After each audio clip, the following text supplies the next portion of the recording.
Chilli powder, ಸಖತ್ ಖಾರ ಬಣ್ಣ ಮತ್ತು ರುಚಿ ಆಚಿ ಚಿಲ್ಲಿ ಪೌಡರ್. ಗಟ್ಟಿ ಲಾಂಗ್ ತೋರಿಸಿ ಹಣವನ್ನು ರಾಬರಿ ಮಾಡಿ 7,000 ರೂಪಾಯಿ ಕಿತ್ಕೊಂಡು ಹೋಗಿದ್ರು. ಬೆಂಗಳೂರ ಅಥವಾ ನಾವು ಯಾವುದಾದ್ರು ಬೇರೆ ಬಿಹಾರದಂಥ ರಾಜ್ಯದಲ್ಲಿದ್ದೀವಾ ಅನ್ನುವ ಪ್ರಶ್ನೆ ಮೂಡಿತ್ತು ಈ ದೃಶ್ಯವನ್ನು ನೋಡಿದಾಗ. ಇದೀಗ ಅಂಥ ಕಿರಾತಕ ವ್ಯಕ್ತಿಗಳನ್ನು ವಿಲ್ಸನ್ ಗಾರ್ಡನ್ ಪೊಲೀಸರು ಅರೆಸ್ಟ್ ಮಾಡಿದ್ದಾರೆ. 3 ಅರೆಸ್ಟ್ ಆಗಿದ್ದಾರೆ.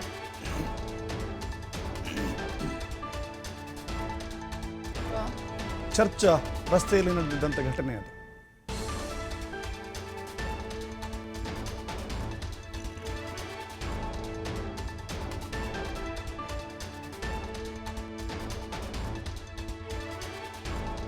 ಶಾಂತಿನಗರದ ಚರ್ಚ್ ರಸ್ತೆಯಲ್ಲಿ ನಡೆದಿದ್ದಂಥ ಘಟನೆ ಅದು. ಶರವಣ, ಸೋನು, ವಿಕ್ರಮ ಈ 3 ವ್ಯಕ್ತಿಗಳು ಅರೆಸ್ಟ್ ಆಗಿದ್ದಾರೆ. ನೋಡ್ತಾ ಇದ್ದೀರಿ, ಬೆಂಗಳೂರಿನ ಲಕ್ಕಸಂದ್ರ ನಿವಾಸಿಗಳಾಗಿದ್ದಂಥ ಆರೋಪಿಗಳಿವರು ಬೈಕ್ನಲ್ಲಿ ಹೋಗ್ತಾ ಇದ್ದಂಥ ವ್ಯಕ್ತಿಯನ್ನು ಅಡ್ಡಗಟ್ಟಿ ನಿಲ್ಲಿಸಿ ಹೆದರಿಸಿ ಬೆದರಿಸಿ ಲಾಂಗ್ ತೋರಿಸಿ ಅವನ ಜೇಬಿನಲ್ಲಿದ್ದಷ್ಟ ಹಣವನ್ನು ಕಿತ್ತುಕೊಂಡು ಪರಾರಿ ಆಗಿದ್ದರು.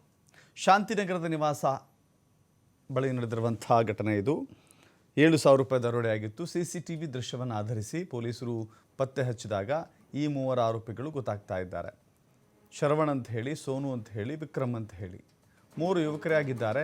ಬೈಕ್ನಲ್ಲಿ ಬರ್ತಾರೆ, ಅಡ್ಡಗಡ್ತಾರೆ, ಹಣವನ್ನು ದೋಚಿ ಪರಾರಿಯಾಗಿದ್ದಾರೆ. ಇದು ಕಂಪ್ಲೇಂಟ್ ಕೊಟ್ಟಿದ್ದಾರೆ ಎನ್ನುವ ಕಾರಣಕ್ಕಾಗಿ ಅವರು ಬಂದು ದೂರು ಕೊಟ್ಟರು. ಹೀಗಾಗಿ ಆ CCTVಯನ್ನು ಆಧರಿಸಿ ಅವರನ್ನು ಅರೆಸ್ಟ್ ಮಾಡಲಾಗಿದೆ.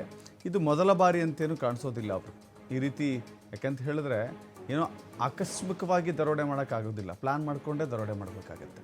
ಇಂಥ ಪ್ಲ್ಯಾನ್ಗಳನ್ನು ರೂಪಿಸಿ ಹಿಂದೆ ಯಶಸ್ವಿಯಾಗಿದ್ದರು ಅಂತ ಕಾಣಿಸುತ್ತೆ. ಅದೇ ಕಾರಣಕ್ಕೆ ಈ ಒಂದು ದರೋಡೆ ಮಾಡಿ ಈಗ ಪೊಲೀಸರ ಅತಿಥಿಯಾಗಿದ್ದಾರೆ.